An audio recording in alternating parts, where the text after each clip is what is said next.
Okay, so we were done with the esophagus and we have discussed a lot of things about the esophagus.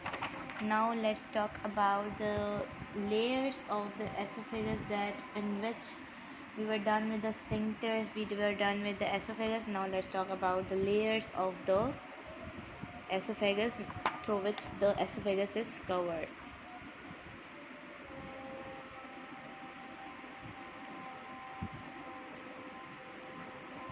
Okay, so first of all, let me give you one overview that this is esophagus, and the lining of the esophagus cavity is covered by the cell that is squamous, stratified, non-keratinized, epithelial cell. What's the function of this? This cell make the thickness of the esophagus or protect the acidic sides. That was a cause that when the there was a cause that when the lower sphincter get contract and the acidic properties, or you can say that the heart burning start, the acidic disease or acidic sides will be moving to the upward. That's why the esophagus got burning, and through this, so this cell actually, these covering this lining actually protect the, you can say that, esophagus from the heart burning, or the, you can say that, acidic side from when the lower sphincter get contract. So from this was a cell that makes the thickness of the esophagus. Now let's talk about the four layer. First layer, the name of the first layer, that is adventitia, that is the outermost layer. Adventitia, outermost layer. It works for protection of the esophagus, and it is made up of the fibrous layer, and this fibrous layer, which is made up of the loose connective tissue for the protection.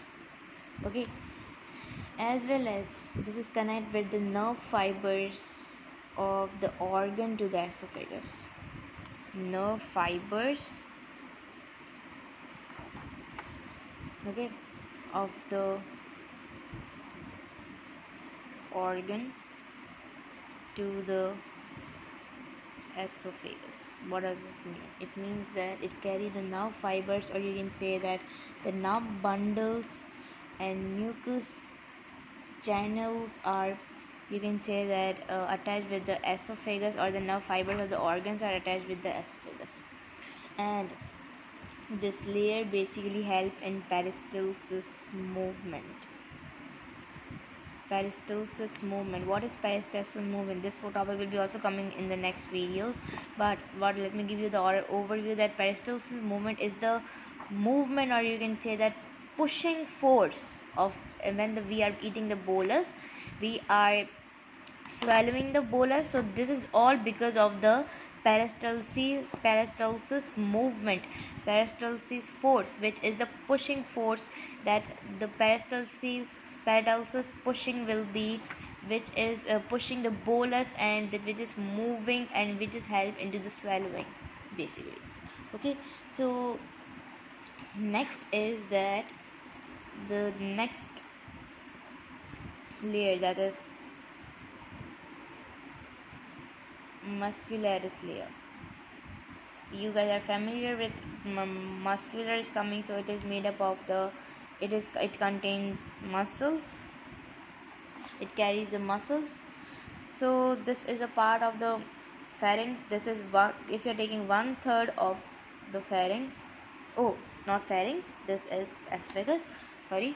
So we are taking the 1/3 part of the esophagus. First one, superior, middle and inferior. Okay, if you are talking about the one, this is made up of the muscles. If you're talking about the 1/3 superior, this one, upper side. So the superior is made up of the skeletal muscle,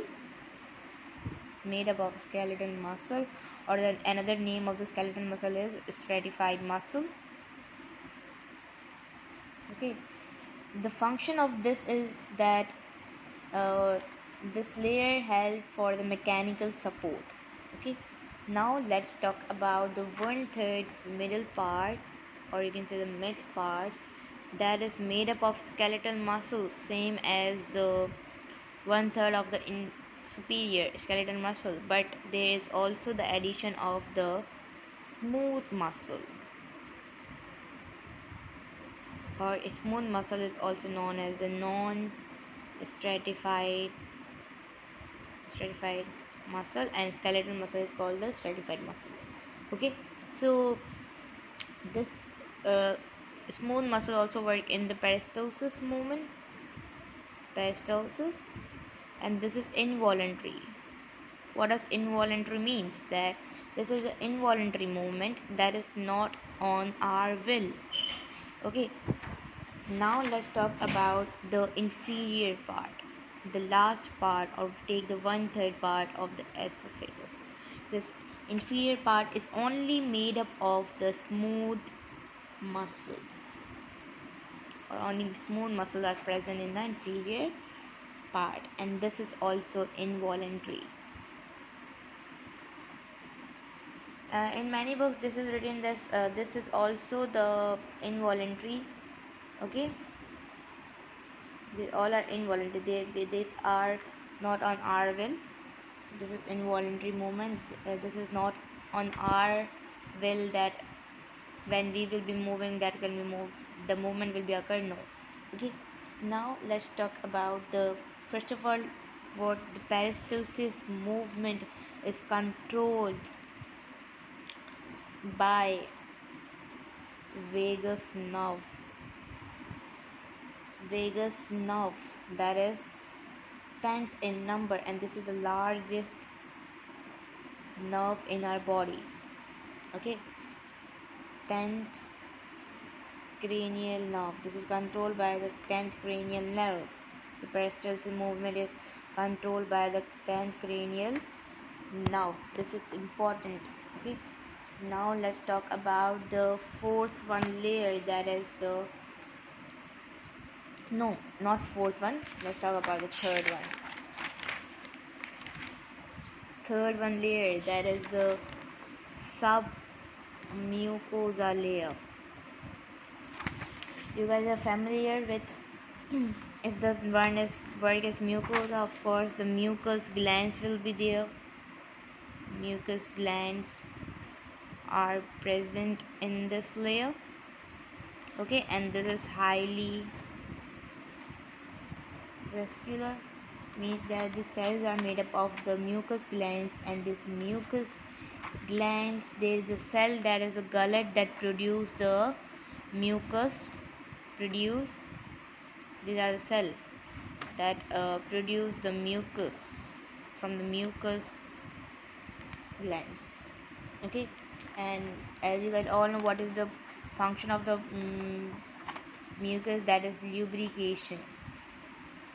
Lubrication of what? Lubrication of food. Okay, mucosa this layer help in the lubrication of food. What is lubrication? That a slippery in which water is there and many other minerals are there is present, and the slippery of the food, that can be the lubrication. If lubrication is not done with our food, so that we cannot easily swallow our food. Okay, so the fourth one layer is mucosa, the last layer, mucosa. So mucosa is also having the same work of like that submucosa. This layer also release the mucus for the lubrication of food, and this mucus is also having the cell, that is gullet cell, so they are having the same work. Okay, so they are having the same work. So gullet cell, as you guys all know, that produce the mucus, and there is also another cell, that is acinar cell, okay, that help the, you can say that they are mostly in pancreas, and but they are also help the goblet cell outward for the mucus, okay, but this is the gullet cell that produce the mucus, okay. So today we have just covered the 4 layers of the esophagus. In the next topic we will be learning about, this is all the anatomy. In the next video we will be talking about the physiology or of the food digestion, that how the food actually digest. There are many steps, okay. So again, let me give you overview. First is selection of food, second is mastication or chewing, third is the, you can say that, third is lubrication, fourth one is the swallowing. So how actually we are learning all the digestive system parts, but of course we have to know that how the digestion is occurs. So in the next topic we will be learning about some anatomically things as well as physiology as well, that how the things happens, how the food we swallow in actually.